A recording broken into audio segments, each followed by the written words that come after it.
গোপালগঞ্জ থেকে সবচেয়ে বড় যে জিনিসটা যেটা দেশের মানুষের কাছে এই এক বছর পরও যেটা এসেছে যে মুজিববাদী ফ্যাসিস্ট যে শক্তি, সেই শক্তিটা কিন্তু বাংলাদেশে এখনো রয়ে গিয়েছে এবং যেটা আমরা আসলে অনেকভাবে বলার চেষ্টা করেছি।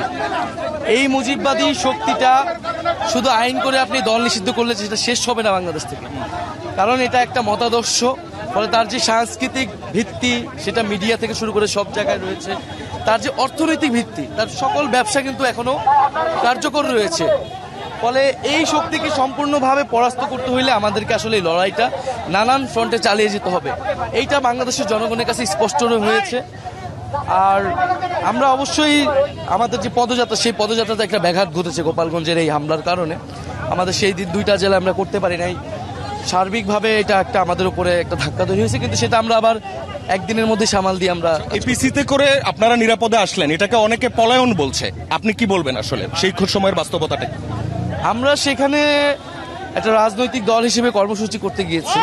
আইন শৃঙ্খলা বাহিনী আমাদেরকে ঠিক যেভাবে ডিরেকশন দিয়েছে আমরা সেভাবে সেখানে গিয়েছি, সেভাবে সেখান থেকে বের হয়েছে। আইন শৃঙ্খলা বাহিনীর যেভাবে ডিরেকশন, যেই রুটে যেই প্রক্রিয়া আমাদেরকে যেতে এবং বেরোতে বলছে, আমরা কিন্তু তাদের কথাই শুনেছি। এখানে তো আমরা আসলে কোনো ধরনের যুদ্ধ বিগ্রহ করতে যাইনি। ফলে নিয়মতান্ত্রিকভাবে আমরা আমাদের কর্মসূচি পালন করেছি।